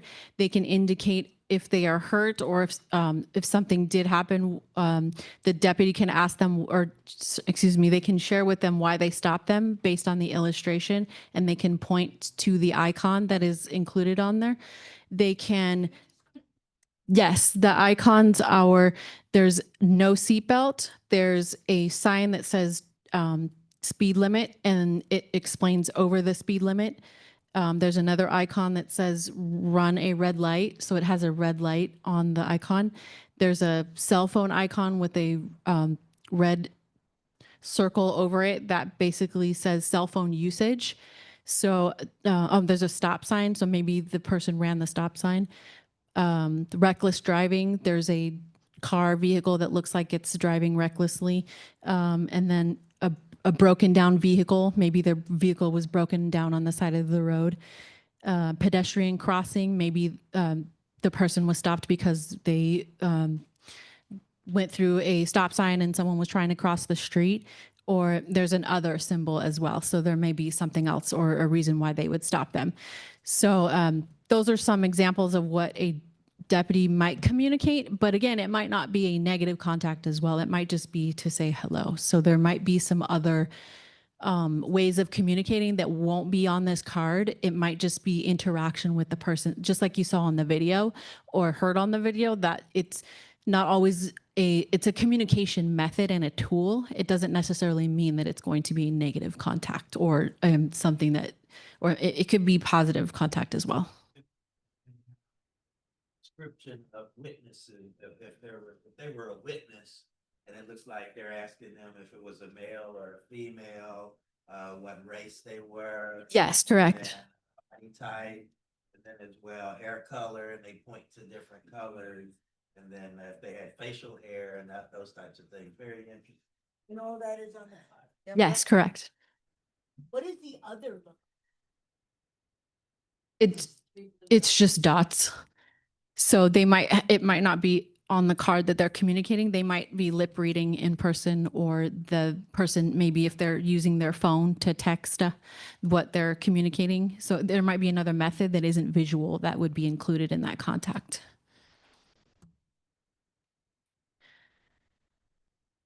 And here's another example of some blue envelope awareness materials. We did bring a stack of brochures with us, both in English and Spanish, that we will leave with the group today. And we also brought materials, the same ones that you have on your desk. There's a bag right under this podium that I brought to the group so that you may share with whatever you feel is appropriate. So we did make sure that we had those available, and on a regular basis, if you did need more materials, we can always provide those to you as well. The next slide that is important to note are the FAQs, which are the questions that we get a lot about the program. Is it voluntary and what are the costs? Well, yes, it is voluntary and there is no cost. So that is a key thing to remember, is that there is no fee and this is strictly voluntary. There is no registry. There's no recording of personal identifying information. There's no registration. There's no need to prove what condition or communication disability or anything of the sort. There's no need to prove that. We will not ask for any, again, personal identifying information, and we do not track who we have that are participating in this program. The only thing that we're tracking is the inventory itself. So the inventory of the items that we just gave you. That way we can keep track of the expenses and within the past few years, how the progress is going. And then that's how I was able to share with you that the seatbelts were the most popular, the covers are the most popular item because of how many we've given away. And the last slide here is a QR code. If you want to scan the QR code to get more information on the Blue Envelope program itself, you can always scan that. Or if you would like to go on our website, you're more than welcome to do that. Or you can email blueenvelope@sdsheriff.gov. All of our resources are free. There's no trademark. So everything is included on the materials that we do send you. If you would like to schedule a presentation or if you'd like to schedule a community event, just email the Blue Envelope program and then we can coordinate from there. And that's all I have for the presentation. Is there any questions? Thank you so much for being here. This program, I know you guys came to this board when you first were implementing. And this board continues to support you. And I know all of us to some degree have a blue envelope.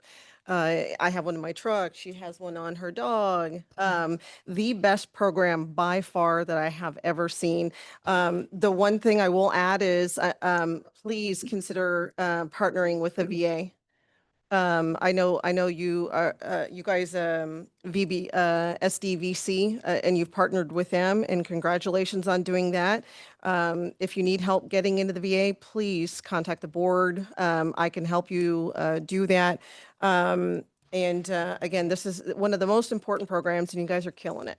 So I Thank you. appreciate it. I appreciate this program. Do we have any other questions? In the interest of time, our meetings do end at 4:30 because we have an executive meeting, but please. I have one. Thank you guys for awesome presentation. My name is Paul Houston. Yeah, awesome presentation. I'm in the counseling field of behavioral health, and sometimes words, mean a lot. And for me, Pull it to you if you will. I'm sorry, sometimes words mean a lot. So for me, being in the southeast area as well, and disabled person as well, it must probably might be my bachelor's degree or my in behavioral science or my master's degree in in psychology. And I looked at the blue envelope initially, it said stop, you know, at a safe location. And for me, might be some examples of what that safe location is, first of all. Some kind of way, these are just feedback. Because when I think that, I'm like, okay, well, what is a safe location? That would come to my mind, initially. And then when it said, stay in your car, then, depending on what area I'm in, where we live, that type of thing. I wrote down, when it says stay in your car, I put, well, remain seated in your car might be a better way to put that. Because in counseling, we want to be able to make that person feel comfortable, right? I'm just saying in my mind, I'm just thinking to looking at words, right? Then it says, until you are told that it's okay. So if somebody's telling me something, that might just keep me antsy already, even though they may see the sign, depending on what I'm hearing and how a person, again, depending on the training that person has or that officer has, and not have the best training. So if he's telling me something or yelling at me, that may kind of upset the situation as well, right? So I'll put until I'm asked to exit. So that may be, another way to say that. Keep your hands on the steering wheel. Or it could be place your hands on the steering wheel. So if I read place my hands on the steering wheel, that may be a better way that I hear that or receive that, right? And then it says, tell the deputy or the officer. I put share with the deputy or the officer. Just different things like that that just kind of stuck out for me. I just want to give that feedback. But beyond that, this is excellent. I'm going to tell all my friends. No, this is excellent. Thank you know- very much for that feedback. It's very important, and I wrote notes, and I will share this with the appropriate personnel who look at this type of feedback, and then again, we're customizing it as we go. So part of the evolution of this program is to include the feedback that you're sharing today. The medical field, so I'm going to take this back to one of my facilities. And one of the things to note, the committee is, as proposed, as a matter of fact, we're gonna have Live Well Advance, speak, or we're gonna talk about the committee's proposal for the Live Well Advance, as well as the Connection Hub, but the proposal for the Live Well Advance panel discussion includes the Blue Envelope program from the sheriff, so it continues to collaborate. I don't see the contact card. I did not bring those today because our inventory is actually really low with that specific item. So I apologize for not bringing it today, but I have one. I'll give it to Michelle. Yeah. okay. If you're gonna talk again, the sensitivity, you've got blind people who never say, I don't have one with me. Cause I'm looking for it, I'm trying to feel for it. So just an awareness.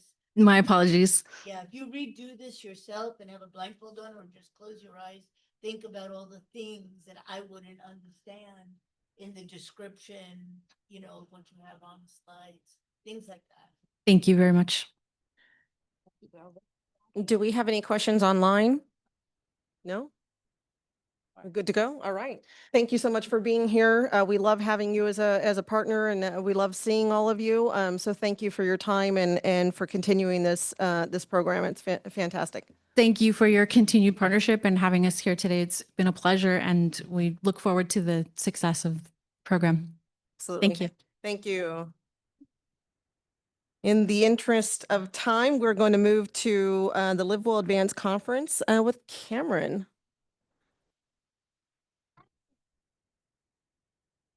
Yeah. Yeah, I gave her. Hi, everyone. How are we doing? Good. Glad to hear it.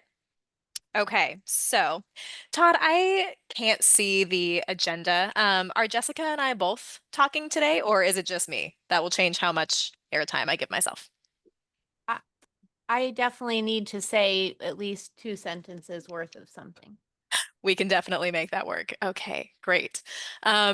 So for anyone who doesn't know me, my name is Cameron Clay, and I am the program coordinator for the Office of Ethics, Compliance, and Labor Standards. And last year, I helped coordinate a booth with the committee at the Live Well Advance. And so we're planning on doing the same thing this year. So the Live Well Advance is going to be on Wednesday, October 22nd, at the San Diego Convention Center. And last year we had a booth. We were in a great location for anyone who was there and remembers. We were right by a snack table, which was wonderful. Sorry, I keep looking at my notes because end of day, my brain is fried. I'm trying to remember what I was going to talk about. Basically, this is a really good opportunity to talk to the community about what the committee does. Great chance to network and meet with lots of other programs and services throughout the county and the community. And also, if you sign up to help at the booth, sign up for a shift and then you can attend the Live Well Advance for whatever part of the day you're not at the booth. So it's a good opportunity to get to go to the advance anyway.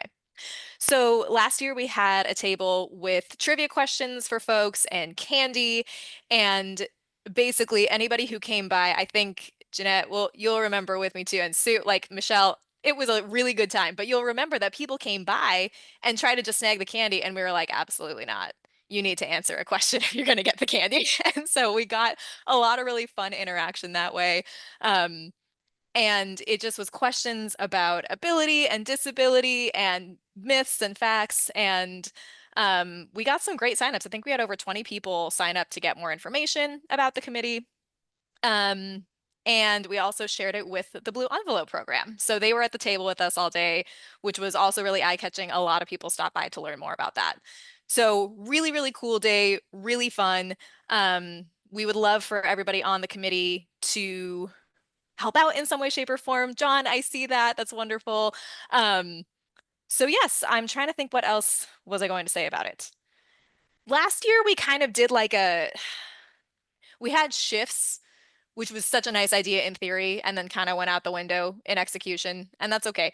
So I think this year the plan is that instead of doing like an hour and a half shift and rotating and all of that, we're just going to do either come before lunch or come after to keep it a little more streamlined. So all that to say, Jessica is going to be submitting the application for a booth at the Connection Hub. Once we know that we've gotten the booth, then we can start making more concrete plans. But I just wanted to come put it on your radar and say, hey, mark Wednesday, October 22nd as this day. And if you're interested in and able to help, we would love to have you there. And we're going to need you there if we get the booth. So any questions that I can answer for you right now? No, but speaking on that, we're probably going to put a delay or a pin in the hat of the final speakers because It's a separate. This is for the booth. Both. son of a gun. It's okay. Jessica had part of the presentation and then we can go to questions. Yeah, so I made myself a nice printed copy of the questions that I'm going to be submitting. It needs to be turned in by the 23rd, which is I think a little less than a week from now. The only two questions that I wanted to bring back to the committee were explain your interactive activity, because I wasn't sure if we wanted to do the same activity or do a different activity. And then any feedback on what is the main takeaway or resource you want attendees to leave with after visiting your booth. So if anybody here wants to now or later communicate with me via phone or audio text, I would really appreciate any input and make sure I hear your voice and include that. How does anybody feel about the interactive activity that we had with the questions in our last Live Well? Well, I think you don't mess with something that works. Yeah. I thought it worked really well. Yeah. I would suggest that, well, I would only ask, do you think it's gonna be same people coming? And then I go, I already did that. But we basically had the questions, and the candy and the blue envelope people sitting on the other side. And then we had a sign-up sheet if they needed more information about the committee or were interested in coming to the committee meeting. We had our tablecloth that has our name on it, which is really nice. I was a little, there's no way to give somebody a card, a business card, or could we? You We could, you can. We had that? Yeah, fine. You know, Okay. oh, Thanks. sorry, I was going to make a suggestion that maybe if we can reach out between now and that period of time to our Board of Supervisors, and maybe they can drop off their business cards. So if somebody is in that district, they could pick that up and know who to contact to get on the board, or maybe keep that same paper that we had. Michelle. I want to go back to my original question. Cameron, what are the hours? Knows yet. I don't think we've You can't gotten hear into the me? weeds yet. 8 to 4. 8 to 4. 8 to 4. Oh, sorry. So, I wanted to get the hours, and then I mean, the phone numbers for the supervisors are, I don't know that it makes sense to hand that out if they want. I mean, I can tell you it's a pattern. We've got time to decide what we're Yeah, gonna do. I okay. think the questions that Jessica asked, we can actually do that via email around if you will send me the questions that you want everyone Or audio to text. provide input on, and then people can call me, or and we can get those the content for those questions. But I think we can work out all the we've got time on the details or logistics. Yeah, I don't want to be Want it left out of timely. that though. We have the proclamation that is on schedule, and we want Yep, to have make that. sure that we get to that. Yeah, okay, so in the interest of time, is those two questions, is that? Hello? You asking me? No, Cameron, I just want to make sure that you and Jessica had, so the two questions, interactive activity and the main takeaways, those are the two main pending questions for this. Anybody else, just in the interest of time? Well, feel free to call me or leave me an audio text in the next 3 or 4 days. And then, you know what? I'll go ahead and reach out to everybody. How's that? What's the drop dead, what's the, It's sorry. the 23rd. So Oh. I'll make sure in the next few days that I reach out to each person individually, not doing any Brown Act violations. But the only thing I would like to say very quickly is because we do want to be exciting, if people are returning, I think we could possibly include a few new questions and Yeah. and explaining the broadness of California disability versus federal disability, I think could be really valuable. Thank you. Cameron, again, we're kind of a little bit short on time, so are we good to go? Yeah, we're good to go. I had nothing more. I will say, Todd, whenever you speak, you are very quiet. So if you have access to a microphone, that would be great. Okay, great. Give me a call, please. It's Michelle. You want me to call you? Yes. Okay. Yeah, I can do that. Okay, I'm done. Thank you so much, you two. I appreciate it. We're going to move to agenda item number 8, ADA Anniversary Proclamation. Yay.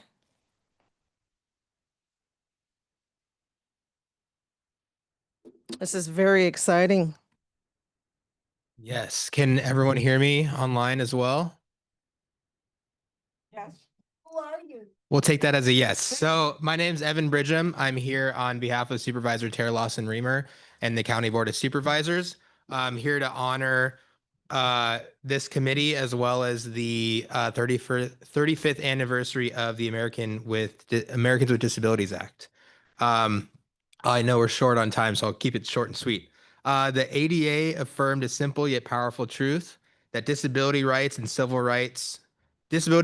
civil rights and ensures protections for those with visible and non-visible disabilities. The ADA gave voice and visibility to a movement rooted in dignity, equity, and inclusion, and it challenges us to build a society where everyone can participate fully. As we mark 35 years of the ADA, we recognize the progress made and the work that still remains. And it's advocates like you and others in this committee who push accessibility forward and strive to create a community where opportunity is accessible and universal for all. So, with that being said, be it proclaimed by the members of San Diego County Board of Supervisors on this will be 26th day, because that's the actual day that it's signed, of July 2025, that they commend San Diego County Committee for Persons with Disabilities for their outstanding service, leadership, and commitment to the citizens of San Diego County, and do hereby declare this day to be the 35th anniversary of the Americans with Disabilities Act Day throughout San Diego County. Thank you for that. I did. Our executive. I did, and we got a lot of instruction from Todd and your do we committee have- members. No. No, okay. Okay. We're gonna. Here, do you want to?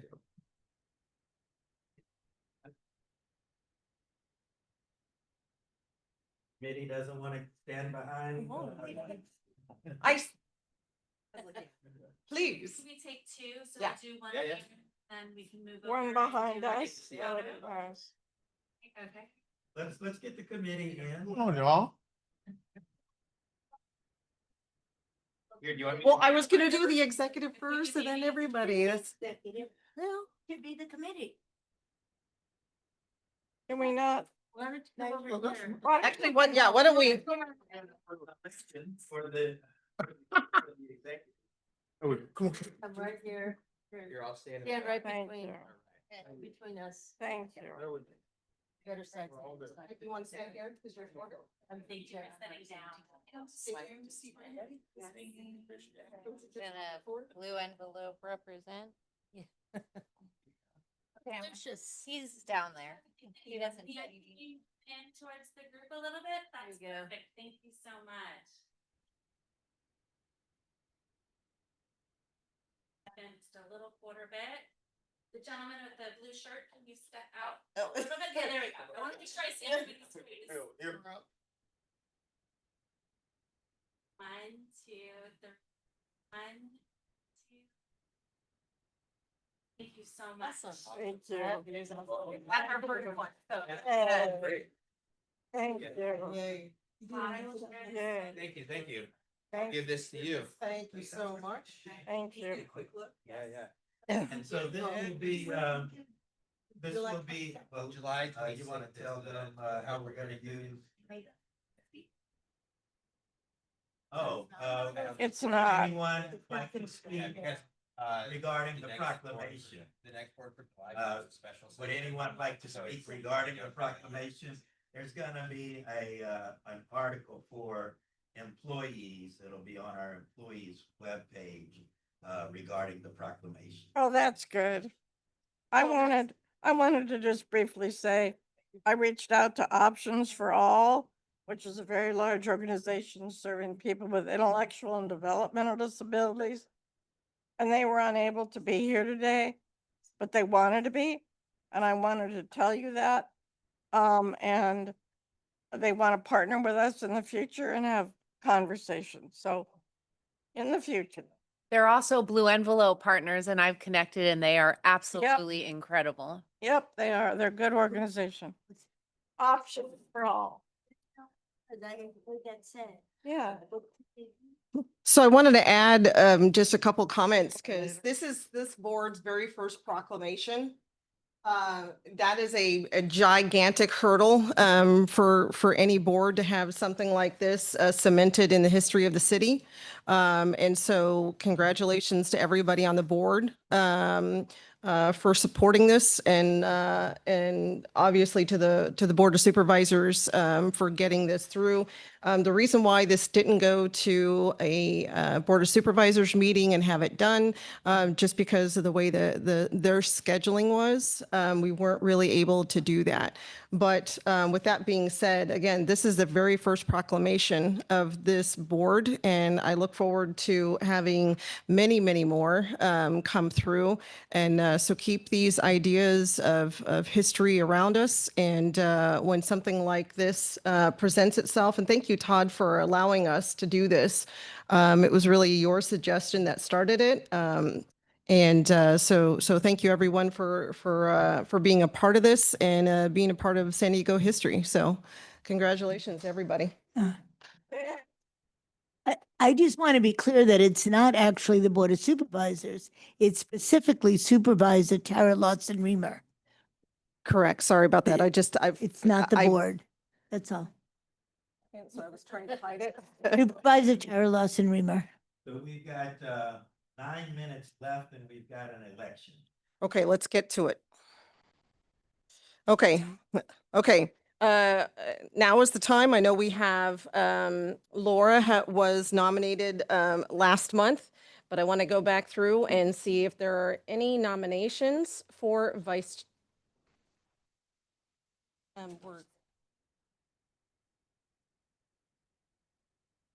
So if there's any open nominations, we already have Laura nominated. I wanted to check and see if there are any other nominations.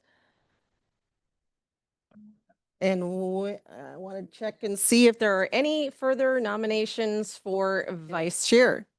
Going twice. I want to see if there's any further nominations for a third time, last time. Sorry, did we all say Laura? We're not there yet. Oh, We're not there yet. So without that being said, Laura, you still interested in vice chair? Yes, Chair. I think I really appreciate the vote of confidence from this committee. I've been on here 6 months now and dealt with some family issues and would love to take this on. Outstanding. So I'm going to go down the row and we need a motion. It's by acclamation. It's by I will move that Laura be our vice, but it's acclamation. That's the motion. Is there a second? Second. all those in favor say aye. Aye. All those opposed? Any abstains? I will abstain. Thank you. So congratulations, Laura. You are our new executive vice chair. I look forward to working with you. You have such a great, fabulous, outgoing personality. I'm stoked to have you on board. I know Sue probably is as well. She's all excited. Yay. I appreciate you all. Thank you very much. Absolutely. And we will offline talk about the additional meetings that come.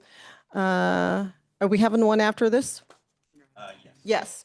So stay behind because we do have an executive meeting after this meeting. And with that being said, congratulations. We're going to move forward. The list of invisible disabilities for the district attorney sent out to everyone, I believe, was the document. Everybody have an opportunity to take a look at it. It says invisible disabilities, understanding the unseen. Questions, comments, concerns? Go ahead. Yes, Chair. I had one request for an edit, and I know we have put so much work into this and we've been discussing this, and I think this is a really valuable resource. I hope it is something like we revisit The one thing that stuck out to me when I saw this new version is I really like, there's a yellow triangle with an exclamation point, like warning, and it says, please note, this list is not exhaustive. Invisible disabilities are diverse and complex, and each person's experience is unique. Then there's a line, and then right below it, it says comprehensive. And so comprehensive to me really counters that this is not exhaustive. I would just ask that that warning be placed below that line. That's a nice line divider. Yeah. I think if people screenshot this or copy and paste it, they're gonna miss that disclaimer. And it was just merely that word comprehensive. Yeah. I'm gonna actually go further and say we take comprehensive out. Yes. Yeah, I would take comprehensive out. Besides that, I just want to note for the record, and this was something I mentioned struggling with before, but I felt like there was gaps for people with MS, muscular dystrophy, people with dysautonomia, and I just didn't even know how you would phrase that. And it's just something that I want to throw out there, that this is really hard Yeah. to just try to get every category. And well, that's not neurological, that's genetic breakdown of muscle fiber. And I just can't even get enough categories to really address. And so it's just something that's an ongoing challenge and really like has kept me up at night about this list. Yeah, I also. And you know what? Oh, my excuse me. bad. So if you consider it in the sense of this could be the first iterative form, that's what I hope people look at it as, right? So then that way, you all have the opportunity to pick up the ball and roll with it for a second update or a new edition or whatnot. And I throw that challenge out to all of you. So if you're okay with that, Jessica, you had something to say? Yeah, Line. I just also think we should take common out because I don't think these are common invisible. So I would prefer list of some invisible disabilities or, yeah, Just listed invisible disabilities. sure. But I guess that would almost infer that this is the list. I do like the qualifying word of some or something to Yeah, that effect. Yeah, I move that we change it to some disability. okay. Do I have a second? Second. Don't really need that on, hold on. The vote could be. Yeah, it'll be incorporated. Yeah. So, I would recommend a date. yeah, Always. actually, last updated would probably be the best so that if there is a second round, then whoever wants to work on the second round. So if anybody online, no, okay. Nope. So I'm going to ask for a motion. What is the motion? I move that we move forward with this document as amended. I'll second that. What does that mean? Vote on approve. Approve. To approve. Approve this document of invisible disabilities, understanding the unseen as amended. I would put in the amendments, changing the words to some disabilities and dating it. Right, that was added. So so when she's saying as amended, it's going to add those two things into it. I just wanted to be Okay. specific. Okay. A second? I will second it. All right. All those in favor say aye. Aye. All those opposed? Any abstains? Yeah, I just want to say real quick, I am now able to read it. So I can see that there have been improvements over time because I was not able to read it for so much of the time that it was being worked on, and I was not accommodated by verbal communication. I still have an issue. And I can't speak for Michelle, but the two people with vision impairments were not communicated with verbally to be included in this working project. And so for that reason, I'm going to abstain. No worries. Thank you for that. So we have one abstain, 1, 2, 3, 4, 5. I'll do an abstain as well. Okay, perfect. Motion passes. Thank you very much. Congratulations, everyone. That was a long haul on that one, and I'm super proud that we got that moving forward. So thank you very much for that. Meeting debrief and agenda planning. Yep, that's So executive staff, new executive staff member, that applies to you. And we're going to go to number 10, new business and future agenda items. Or anything that needs to be added to, we still have behavioral health services, and I'll be presenting their response. Yes, I have something. I appreciated the county housing HD, somebody help me, housing develop. Yes, Thank you, the housing. development services. Thank you so much. I appreciate their presentation. The presentation said it would be based around accessibility, but it seemed to me to be more of a well-rounded presentation about what they do. I would like to request that we have their ADA Reasonable Modification Committee come back to the group and show us how they actually manage reasonable modification requests and compliance. And hopefully we can also share feedback on our end on that. Yeah, and off of that, that was the one thing that I'd asked them. Tell us all the cool stuff you do in the first 5 minutes, and then after that, tell us the gaps. Tell us how we can help you. And that's not what they did. So I was a little bit disappointed in that. So hopefully we can get something like that done and have them come back so that we can take a look at it again. With that being said, do we have anything cool anybody needs to know about? Otherwise, I appreciate everybody coming. Today was very fantastic. 2 successful things completed. And thank you for coming. Before you close, I just need some clarification. The last I heard, we were not having an executive committee meeting anymore. We were having a debrief open to the committee. Has something changed? Yeah, you could stay. Yeah, Okay. if you want to stay after, you could stay. Okay. It's different than calling it an executive committee. I thought we were having a debrief for everybody. That's very different. So, Just need to adjourn this meeting, and then we'll start the executive committee to debrief the meeting. yes. So at this time, I would like to make sure everybody recognizes when the next meeting is in August, and this meeting today is adjourned. Thank you for coming. Good job, man. Oh, meeting's adjourned. I just noticed our agenda says regular meeting